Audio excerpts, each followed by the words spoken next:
किसी ने खूब कहा है, चलेंगे साथ तो मंजिलें खुद ब खुद मिल जाएंगी, तू बड़ा हाथ हर मुश्किलें फना हो जाएंगी। आज वहाँ के इस इंटरव्यू सेगमेंट में आपकी बात में हम बात करेंगे श्री मनु अरोड़ा जी से, जो कि राष्ट्रीय ट्रक ऑपरेटर वेलफेयर एसोसिएशन के जनरल सेक्रेटरी है।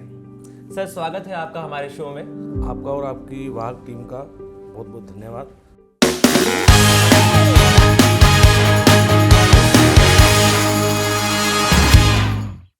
आपने ये इंडस्ट्री कब ज्वाइन की सर? मैंने इंडस्ट्री 2010 में ज्वाइन की। वैसे ही हमारा ख़ानदानी काम है। मेरे फादर की डेथ हो गई थी 2010 में, तब मैं इस इंडस्ट्री में आया। सर, आपको शायद आपकी फैमिली बिजनेस ये है एंड पापा रहे लंबे समय तक काम करते रहे। 1978 में बिजनेस स्टार्ट किया था मेरे फादर साहब ने। तो एक लीगेसी चलती आ रही है सर। उन्होंने जो काम किया, जो एक्सपीरियंस है उनके पास में, उन एक्सपीरियंसेस का आपको कितना फ़ायदा मिला सर? मेरे को बहुत फ़ायदा मिला, क्योंकि पहले क्या होता था, फ़ोन्स, टेलीफोन्स, मोबाइल्स नहीं होते थे, वायर वाले फ़ोन होते थे। तो फादर साहब जैसे कन्वर्सेशन वगैरह करते थे, बात भी करते थे। उसके बाद जब मोबाइल फ़ोन आए तो कई बार मैं फादर के साथ ट्रांसपोर्ट पे भी जाया करता था। तो जो उनके एक्सपीरियंस हैं आज मेरे को बहुत काम आ रहे हैं। जैसे कि सर हम अक्सर देखते हैं कि जो इंडस्ट्री है ये अभी भी उसको वो इंफ्रास्ट्रक्चर, वो दर्जा नहीं मिला है। अक्सर हम सुनते हैं ये बात। तो सर, आपको क्या लगता है कि इंफ्रास्ट्रक्चर वाइज सरकार को क्या करना चाहिए आपकी इंडस्ट्री के लिए, जिससे ट्रांसपोर्टर्स को, ट्रक ड्राइवर्स को फ्यूचर में फ़ायदा मिले? एक तो जो गाड़ी की एक 10 ईयर की लिमिटेशन तक रखी गई है, उसको एक्सटेंड करना चाहिए। ठीक है, क्योंकि 10 साल में गाड़ी का कुछ नहीं बिगड़ता, और उसके बाद वो गाड़ी दोबारा रीफिटनेस के लिए जाए। अगर रीफिटनेस सरकार अगर देखती है कि उसमें ये गाड़ी आगे चल सकती है, तो उसको फिटनेस प्रोवाइड कर दे। क्योंकि ऐसा होता है, जब ये गाड़ी हमारी रोड पे निकलती है, कई बार एक्सीडेंट्स भी हो जाते हैं। और जब एक्सीडेंट हो जाते हैं तो अगर आप 10 साल लगा के चलेंगे, 10 साल जैसे सरकार ने जो पीरियड दिया है वो कम इसलिए है, अगर एक बार गाड़ी एक्सीडेंट हो जाती है तो 2-2 महीने, 3-3 महीने गाड़ी रोड पे नहीं आ पाती। ठीक है, क्योंकि सर्विस सेंटर्स के पास भी काफ़ी रश रहता है। ठीक है। 90% जो गाड़ियां हैं वो सारी इंस्टॉलमेंट्स की गाड़ियां हैं।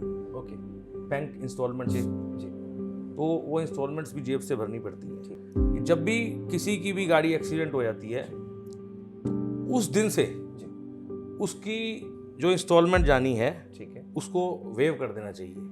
ओके, ठीक है। जैसे मान लो गाड़ी को ठीक होने में 3 महीने लगे, 2 महीने लगे, ठीक, तो उसमें उस पीरियड में इंस्टॉलमेंट बिल्कुल नहीं जाए। ठीक है, ताकि जो ट्रांसपोर्टर है उनका बोझ कम हो सके। हाँ, और जो इंश्योरेंस काफ़ी कॉस्टली हो चुकी हैं, एक एक गाड़ी की 50-50, 60-60 हज़ार रुपये की, 50-60,000 के आसपास की इंश्योरेंस है। और कंपनीज इतनी बड़ी हैं, डे बाय डे राइज कर रही हैं।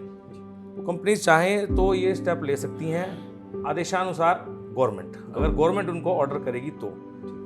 और सेकेंडली, जो रोड के ऊपर गाड़ी निकलती है उसमें काफ़ी तरह के ट्रेजेडीज होती हैं, उसको कंट्रोल करे गवर्नमेंट। जैसे रोड साइड कैमरास लगाए। ओके, और अगर मान लो गाड़ी कोई अधिकारी रोकता है तो वो लाइव रिकॉर्डिंग होनी चाहिए उसकी। अगर गाड़ी ने कुछ ऑफेंस किया है तब उसको पनिश हो, ठीक है, अदरवाइज पनिशमेंट नहीं होनी चाहिए। अगर किसी मेंबर को कोई प्रॉब्लम आती है, आप उस प्रॉब्लम को दूर करने के लिए क्या करते हैं? इसके लिए कोई कमेटी बैठाते हैं अलग से? जैसा कि आपको हमने बताया अभी, हमारी हर जोन में कमेटी बनी हुई है। इन प्रेजेंट 6 जोन्स हैं। ठीक है, मैं बता भी देता हूँ आपको जी। दिल्ली एनसीआर में सपोज करो एक भवाना इंडस्ट्री एरिया पड़ता है जी, वहाँ पे हमारी कमेटी बनी हुई है। नजफगढ़ है, वहाँ भी हमारी कमेटी बनी हुई है। मुनका, ओखला, आज़ादपुर, अलीपुर, संजय गांधी ट्रांसपोर्ट नगर। अगर मान लो हमारे किसी भी मेंबर को कोई भी प्रॉब्लम होती है तो वो ग्रुप में मैसेज फ्लैश कर देते हैं, और जो उस कमेटी के जो मेंबर्स हैं या उस कमेटी के जो पदाधिकारी हैं, वो उसको उसी टाइम देख के फॉलो करते हैं। क्यों? क्योंकि कल को उनके साथ भी जब कोई प्रॉब्लम आ सकती है तो वो भी हम उस दूसरा कमेटी वाला भी उसका साथ देता है, तो ये एक चेन बनी हुई है। जैसा कि हर दशक में या हर कुछ समय के बाद में एक शिफ्ट आता है ना, वो मोमेंट आता है जब चीज़ें बदलती है जी मे बी वो 5 साल में हो, 10 साल में हो, 20 साल में हो।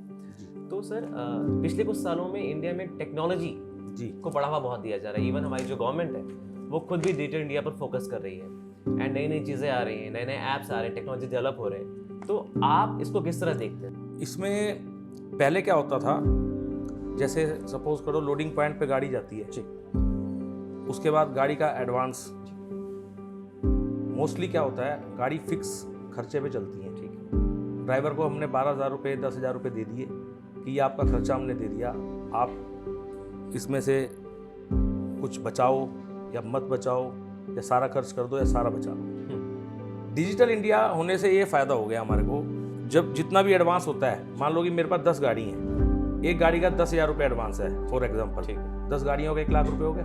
तो हमें भी अंदर से ये रहता है कि भाई हमारा जो एम्प्लॉई है वो पैसे लेने गया है, उसके साथ चीना चपटी हो सकती है। बिल्कुल। तो जैसे ही गाड़ी वहाँ पहुँचती है लोडिंग पॉइंट पे, तो हमारे अकाउंट में पैसा आ जाता है। पहले ये चीज़ें नहीं थी। डिजिटल इंडिया का हमारे को ये यूपीआईज जो चले हैं, ठीक है, इसका हमारे को बहुत बेनिफिट हुआ है। ठीक है। सर अभी आपने यूपीआई की बात की, बाकी और ऐप्स के बारे में बात की। सर मैं जानना चाहूँगा कि अगर ऐसे ऐप्स डेवलप हो और मार्केट में आए जिनसे आपकी इंडस्ट्री को, आपके बिजनेस को आगे बढ़ाने में मदद मिले, तो कैसे देखते हैं इसको? क्या आप स्वागत करेंगे उस चीज़ का, उस टेक्नोलॉजी का, जिससे आपको फ़ायदा पहुँचे एंड जो ड्राइवर्स है, ट्रांसपोर्टर्स, उनको फ़ायदा पहुँचे? अगर वो कंपनी एक ट्रस्ट बना के चलेगी, ठीक है, तब तो हम उसका स्वागत करेंगे। अगले 10 सालों में आप इंडस्ट्री कहाँ देखते हैं? 50% जो हमारे ट्रांसपोर्टर हैं, ऑलरेडी उनके जो बच्चे हैं वो इसमें लाइन में आ गए हैं। ठीक है, और कुछ ऐसे हैं कि जिन्होंने मतलब जो एजुकेटेड, जो अपने बच्चों को पढ़ाया उन्होंने भी है, लेकिन आगे आने वाले टाइम में इतना उन्होंने बनाया, सिस्टम बनाया, तो उसको कौन संभालेगा? तो हम देखना चाहते हैं इसको आगे बढ़ते हुए। ठीक है, आगे जो भी इसके लिए बेस्ट एफर्ट्स होंगे वो भी हम करेंगे। ठीक। क्या गवर्नमेंट आपके सेक्टर को सपोर्ट कर रही है किसी तरह से, या हाल के सालों में उन्होंने ऐसा कोई स्टेप लिया है, मेजर स्टेप लिया है जिससे आप लोगों को फायदा पहुंचा हो? मैंने सिर्फ एक ही स्टेप गवर्नमेंट का देखा है कि जिससे हमें थोड़ी सी रिलीफ मिला। जैसे जब कोरोना में जो ये इंस्टॉलमेंट्स थी, उनका टाइम एक्सटेंड कर दिया गया कि उस टाइम में प्रेशर नहीं पड़ा। ठीक है, कि आप किस्त भरिए, इंस्टॉलमेंट दीजिए। ये स्टेप मुझे बहुत अच्छा लगा। ठीक है। ऐसा कौन सा स्टेप, मतलब गवर्नमेंट से उम्मीद करते हैं कि वो ऐसा कोई स्टेप ले जिससे आप लोगों को फायदा पहुंचता है? सबसे पहले तो डीजल को जीएसटी में लाए, जीएसटी में सबसे पहला। दूसरा, ये जो ग्रीन टैक्स लगा हुआ है दिल्ली में, या और भी जो हमारी जो गाड़ी है वो 1 टाइम टैक्स की गाड़ी होती है, बार बार टूल टैक्स नहीं देना होता उसको, लेकिन ये वो भी बार बार टूल टैक्स भी शुरू है। 1 टाइम टैक्स हम पे करते हैं पहले ऑलरेडी, उसको ख़त्म करें। ठीक है, कि जब हमने एक बार जब टैक्स दे दिया, हमारी गाड़ी इवन ये लगा लो पार्किंग टैक्स भी देती है, और तब भी हमारी गाड़ियों के नो पार्किंग के चलान, पार्किंग से उठा ली जाती हैं गाड़ियाँ सिर्फ ब्राइब के लिए। इसको ख़त्म करें। तीसरा, गाड़ी के जो पेपर्स हैं, जैसे गाड़ी की जो टाइम पीरियड है डीजल वाली गाड़ी का 10 साल की जगह उसको 15 साल करे। ऑलरेडी जो और स्टेट्स हैं, अदर स्टेट्स जो हैं, हरियाणा, यूपी, यहाँ 15 साल है, सिर्फ दिल्ली में ही नहीं है। जैसे अदर स्टेट्स में 15 ईयर्स की वैलिडिटी है गाड़ी की, ठीक है, यहाँ भी करे, तब कुछ राहत मिल सकती है तो मिल सकती है, अदरवाइज कोई राहत नहीं है। ट्रांसपोर्टर दिन ब दिन खत्म हो रहा है। सर जाने से पहले आप अपने ट्रांसपोर्टर भाइयों को क्या संदेश देना चाहेंगे? ट्रांसपोर्टर भाइयों को ये संदेश देना चाहूँगा कि एक तो जब भी किसी से भी आप व्यापार करें, चाहे वो थोड़ा महंगा ही क्यों ना हो, एक ट्रस्टेड ट्रांसपोर्टर से, ठीक है, क्योंकि अगर मान लो हम किसी ऐसे ट्रांसपोर्टर से व्यापार करते हैं जिसका हमारे को बैकग्राउंड नहीं पता, और वो हमारे को गाड़ी बाजार से 1,000-500 रुपये सस्ती दे देता है,